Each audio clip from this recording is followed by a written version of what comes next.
Hello everyone, hope you're all doing good. In this video, we are going to discuss about occipito-posterior position, which is one of the most common type of malposition. So, what is occipito-posterior position? What is the mechanism of delivery? What are the etiologies and so on? Yes, let's go into the topic. So, occipito-posterior position is the type of malposition. See, what is happening is, normally it is the occipito anterior position which is common, right? So, when the occiput is located towards the sacral promontory, it is known as occipito-posterior position. So, if you take the fetal presentation is going to be vertex only, but the occiput can be anterior or transverse or posterior. Okay. In that, as I told, anterior position is going to be a normal position. Then occipito-transverse and occipito-posterior positions are considered as abnormal positions, right? Okay. Now, we have two types in that. One is right occipito-posterior position and another one is left occipito-posterior position. So, right occipito-posterior position means the occiput lies over the right sacroiliac joint, okay, whereas in left occipito-posterior position, the occiput is going to lie over the, yes, very good, it is over the left sacroiliac joint. Clear? And among these two things, the right occipito-posterior position is more common when compared to the left occipito-posterior position. Yes? Okay. Now, if we'll see this pic, so this is how the right occipito-posterior position will be. Okay, always remember you have to see this kind of obstetric images like as if you're imagining, Always remember you have to see these kind of obstetric images like as if you're examining the patient. So, your right and left will be patients vice versa, right? So, you have to see the occiput. The occiput is not anterior here. Suppose if the occiput is anterior, you wouldn't be able to see the fetus face. Okay, the fetal face wouldn't have been visible, right? So, you have to see the occiput then. So, first itself you imagine that this is the right side and this is the left side of the patient. So, here the occiput is towards the right side. The same thing while you see these kind of pictures also. Okay, so what you are going to do is we have to find the bregma first. Okay, so we know the bregma is in the shape of diamond, right? So, where is the bregma? Bregma is towards the anterior side here because this is the pubic symphysis, right? And what is the here is the sacral promontory. So, the bregma is anterior and so anterior means where is the occiput lying? Occiput is lying in the posterior side. Okay, the similar way this will be the right side, this will be the left side. So, it is a right occipito anterior position, posterior position. Clear? Okay. So, the same way we also have the left occipito-posterior position. You are able to see the occiput on the left side now. Okay, and you are able to see the face here, and here this is the pubic symphysis, this is the sacral promontory. You see the bregma over here. Okay, so these things we have to understand, right? Okay, so direct occipito-posterior position means the occiput is directly lying over the sacrum. Okay, and remember that in 20% of the deliveries, okay, the baby is going to be in the occipito-posterior position only. And among these 20% of the fetuses which lie in occipito-posterior position, 75%, okay, is going to be 75% and 25% you have to split up. These 75% are going to rotate and are going to be delivered as occipito-anterior position, whereas the remaining 25% will be delivered as occipito-posterior position. Clear? Okay. And then we will see what are the etiologies that are leading to this occipito-posterior position. So, first point is maternal age. So, maternal age more than 35 years. Second one, when there is nulliparity.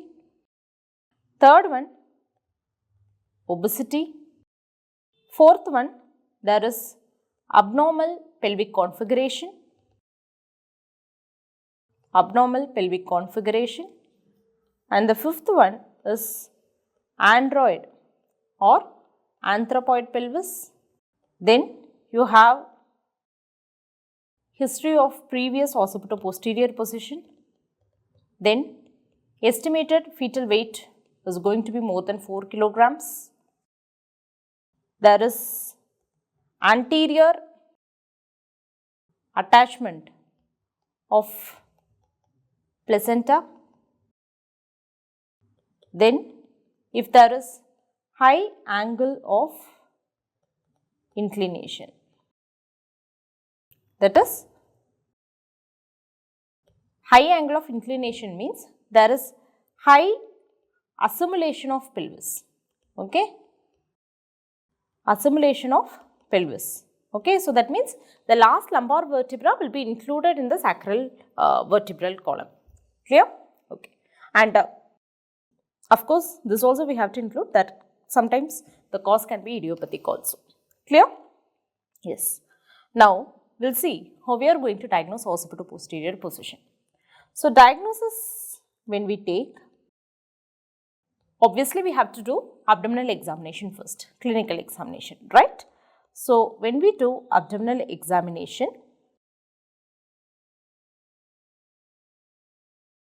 step by step, okay. So first we will do inspection. See, in inspection what happens means the abdomen is going to be flat below the umbilicus, okay. So abdomen looks flat below the umbilicus. There is a presence of saucer shaped depression because of the subumbilical groove between the fetal neck and back.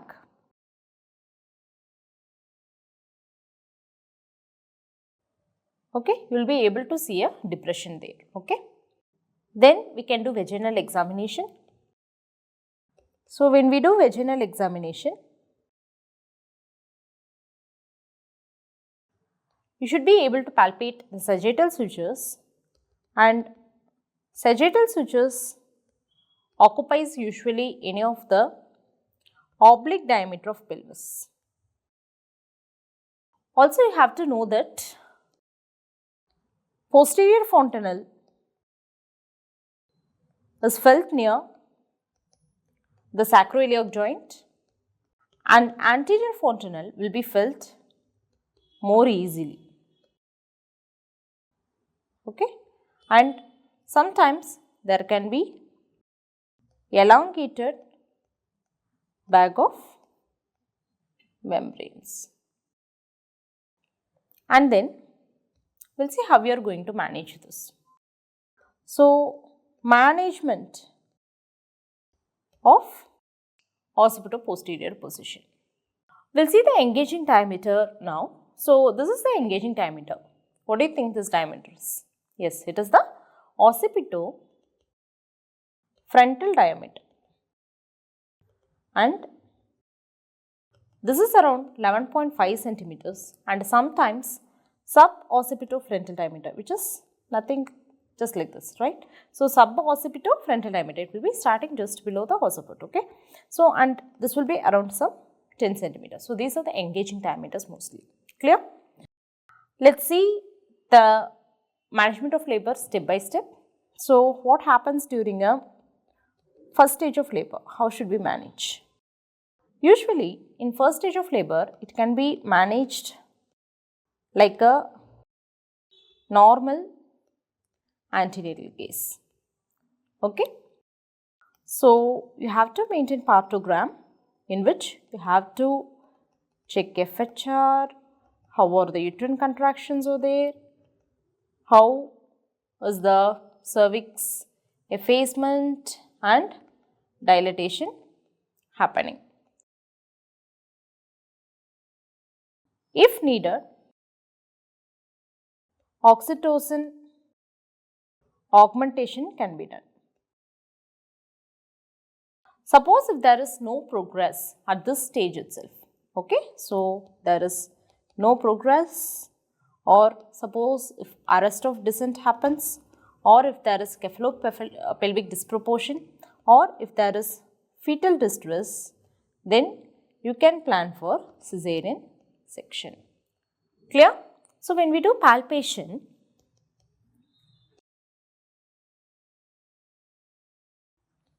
first grip you will do, right, that is the fundal grip, where you will be able to feel the buttocks, because this is a vertex presentation only, okay, it is only a malposition, right. And when we do the umbilical grip, you will be able to feel the backs, then the shoulders can be felt in the midline, and sometimes the limbs can also be felt in the midline, and you will be doing pelvic grips. First one is first pelvic grip. Usually the head is not engaged, okay, and when you do a second pelvic grip, there can be deflection, okay.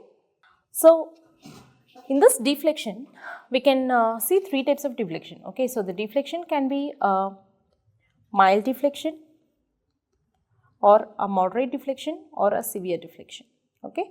So, mild deflection means the occiput is at a lower level, okay, than the synciput.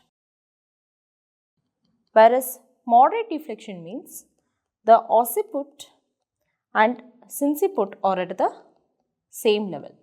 Whereas severe deflection means the synciput is going to be at a lower level than the occiput. Clear? Then, while doing vaginal examination, what you have to analyze? So, while doing vaginal examination, you have to check for the sagittal suture. So, sagittal suture usually occupies any of the oblique diameter of pelvis. Posterior fontanelle will be felt towards the sacrum or sacroiliac joint. Anterior fontanelle will be felt more easily, and there will be an elongated bag of membranes. Clear? Yes. Now, we will see what are the characteristics of the fetus in the occipito-posterior position. Okay. So, the lie is going to be longitudinal. Presentation is going to be, yes, very good, it is going to be cephalic. Then presenting part is the vertex, very good. Next one, you have to check for the attitude. Attitude is going to be, yes, deflection. And then we will be seeing the position.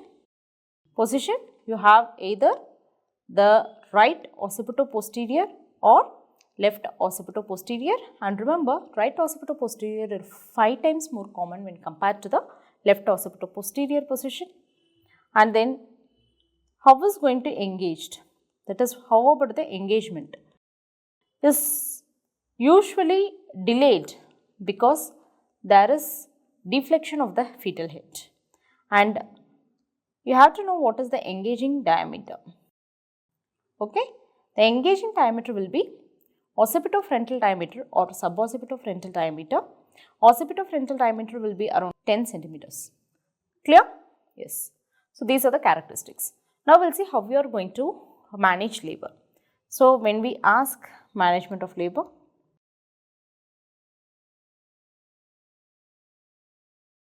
We'll see stage by stage. So, how we are going to manage first stage of labor?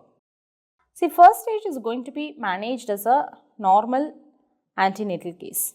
Okay, you have to maintain partogram, and in the partogram you have to check for the fetal heart rate, how are the uterine contractions, then how are your cervical effacement and dilatation.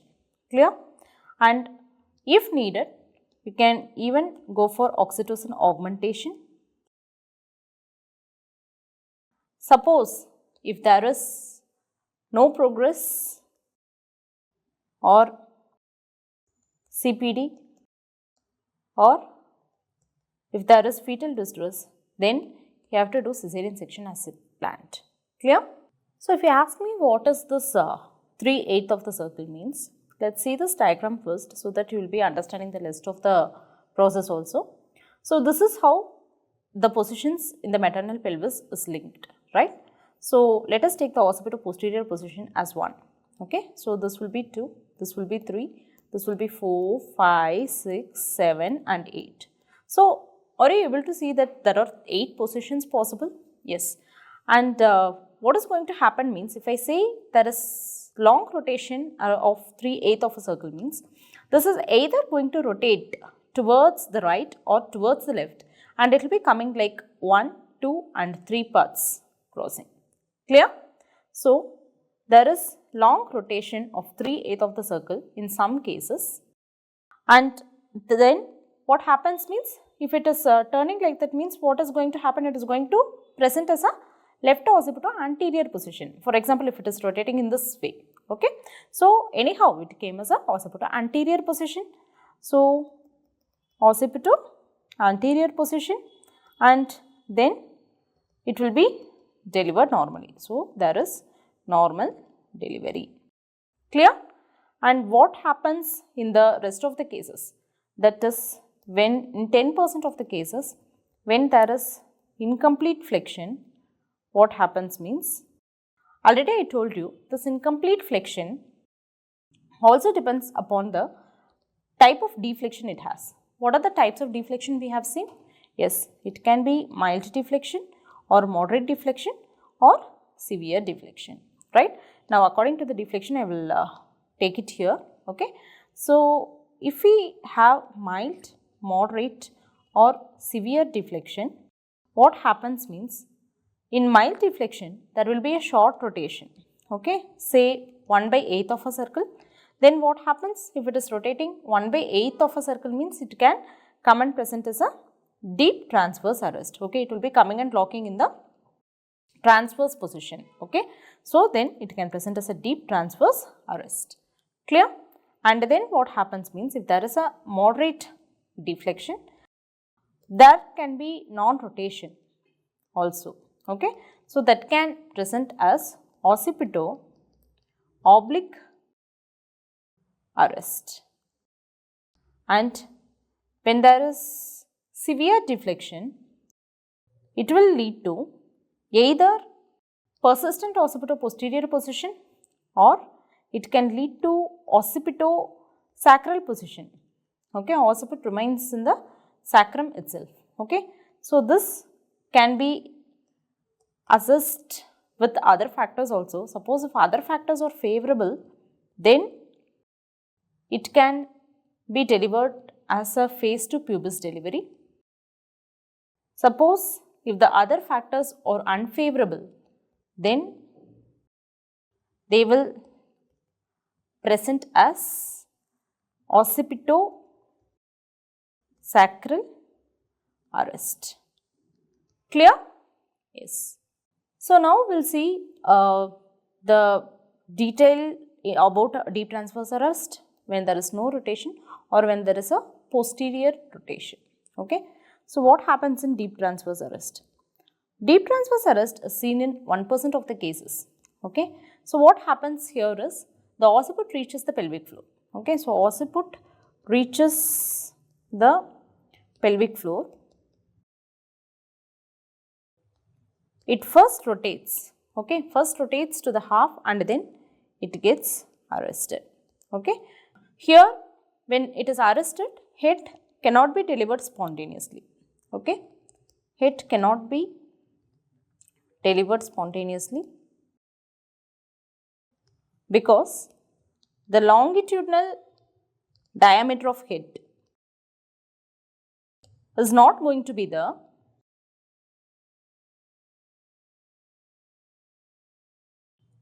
in the anteroposterior diameter of pelvis. Clear? Yes. So, when there is a deep transverse arrest, definitely have to take them for a cesarean section. And then, what happens when there is no rotation? No rotation can occur in 3% of the cases. So, what happens means both the occiput and the symphysis are going to reach the pelvic floor simultaneously. That is important.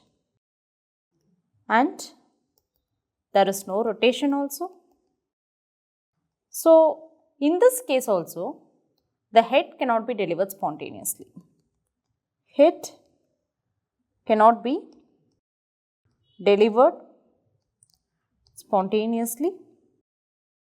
Here also, the longitudinal diameter of head is not going to be in the anteroposterior diameter of pelvis. Okay, it is not going to be in the anteroposterior diameter of pelvis. Can you understand? Okay. And the next one is posterior position. So, what is this posterior rotation? Okay. So, posterior rotation happens in 6% of the cases. And what happens is, in that case, symphysis is going to reach the pelvic floor first, and this is going to rotate through 1/8 of the pelvic circle. And what happens then? Obviously, the occiput is going to follow the symphysis, okay, and that also reaches the pelvic floor. So, but at this stage, it is going to rotate posteriorly through 1/8 of circle. Okay, this will be in a direct occipito-posterior position, and that will be resulting in a phase to pubis delivery by flexion. Right? Okay. Now, we will see this image for better understanding. So, you are able to see that this is the symphysis pubis and this is the sacrum, obviously. So, this is a right occipito-posterior position. Okay. So, this will be the right side and this will be the left side. Okay. So, this is the right occipito-posterior position. If things are favorable, what happens is there will be long rotation over 3/8 of a circle and it will be delivered as a occipito-anterior position itself. When factors are not favorable, okay, suppose if there is a incomplete flexion, okay, there is unfavorable factor we have seen. What happens is there can be a short anterior rotation or non-rotation or short posterior rotation. And short posterior rotation is going to present if the other factors are favorable, means it can present as a phase to pubis delivery, and suppose if other things are not favorable, means it is going to present as a occipito-sacral arrest. Now, we will see what are the factors that are going to favor the long occipito-anterior rotation. So, factors favoring long anterior rotation. We will see in the order of power, passage and passenger. Okay.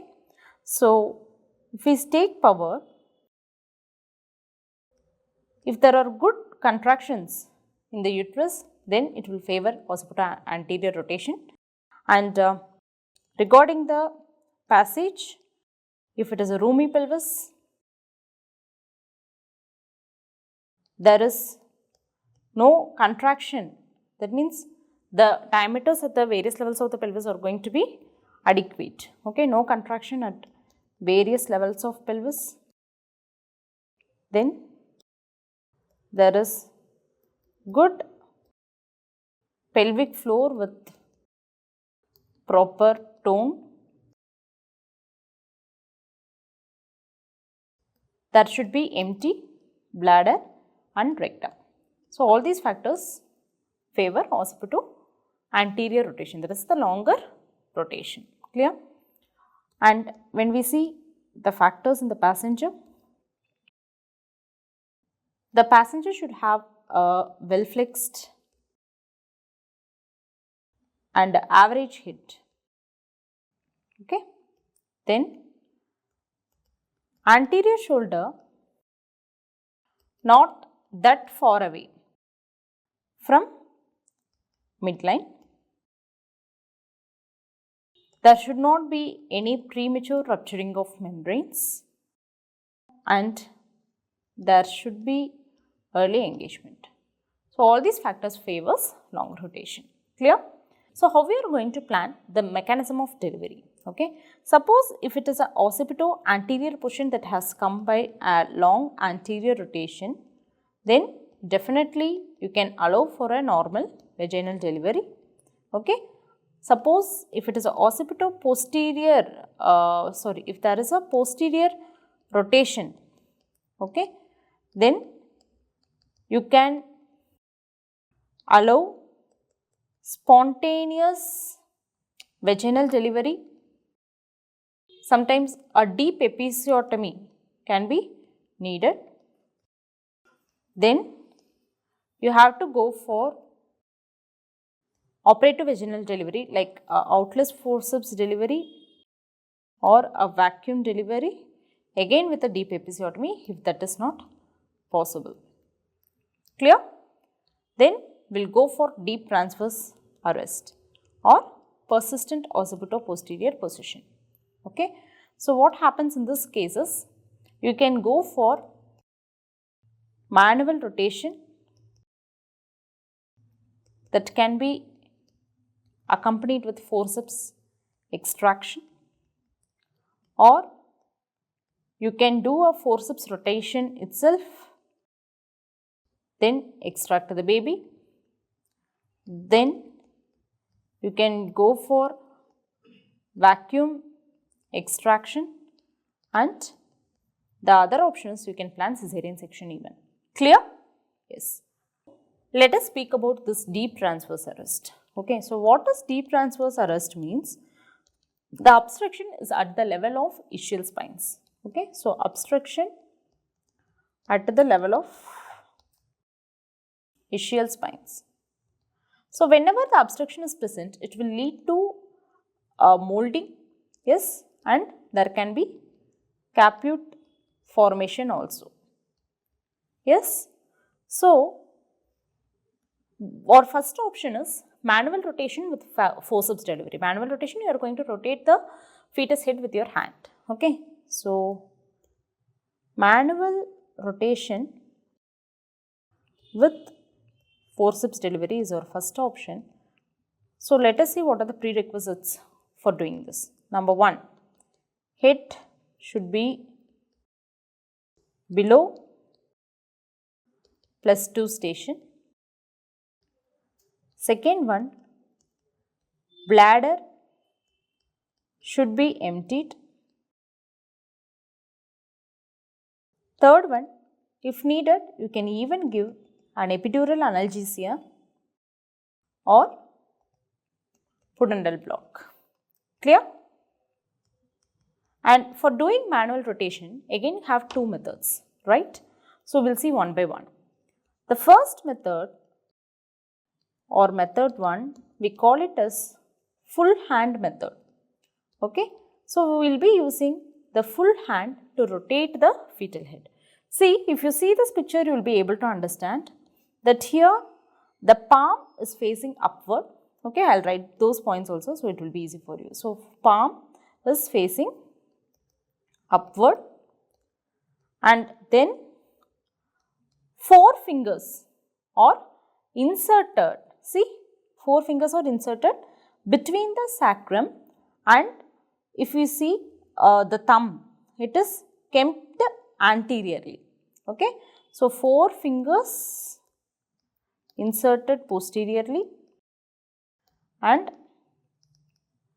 thumb inserted anteriorly. Then, so that means these 4 fingers are to be kept over the posterior parietal bone and this thumb is going to be kept on the anterior parietal bone. Okay. Now, what you have to do is you have to just try to dislodge the fetal head, bring it down and you are going to rotate it also. Okay. So, dislodge and rotate. Okay. To bring it as a occipito-anterior position and the labor will be happening as a occipito-anterior position after that. Clear? So, that is one thing. And the second method, method 2 is where you will be keeping the tips of only 2 fingers. Okay, that is you will be using an index finger and middle finger and the tips of the index and middle fingers will be kept on the lambdoid suture. Okay, that is close to the posterior fontanelle, you are able to see, right. So, here is the bregma, here is the posterior fontanelle. So, close to the posterior fontanelle in the lambdoid suture you have to keep these 2 fingers like this and then you have to try to rotate it slowly. Okay. And here while doing this procedure you have to give a forearm movement like this. Okay. So, here the forearm movement should try to rotate the fetal head, clear, not like this. So, it should come like this. Okay. So, with the forearm movement you should try to move. Okay. Clear. See, another option to deliver deep transverse arrest is vacuum extraction. This will be applied close to the posterior fontanelle to promote flexion. And then you will be giving some traction and you will be dislodging the head and trying to deliver it. Okay. And you can even try forceps rotation and delivery. So, for that we will be using Keelan's forceps or Borton's forceps. And then finally, if not possible and means, we will be going for caesarean section when there is a deep transverse arrest, when there is a fetal distress or when the attempts at vaginal delivery are not successful. Clear? Okay. Then we will see about the third stage of labor. So, third stage of labor, you have to know that occipito-posterior position delivery by whatever means there is a risk for PPH. Okay. So, definitely prophylactic oxytocin administration should be done. Okay. So, you have to inspect the cervix as well as the lower genital tract for any injury simultaneously and that should be repaired. Clear? Yes. I hope you understood what is occipito-posterior position, what are the different types of mechanism of labor and how we are going to manage it. So, with this we will be completing this topic. Until we meet in the next video, take care, happy learning and bye-bye.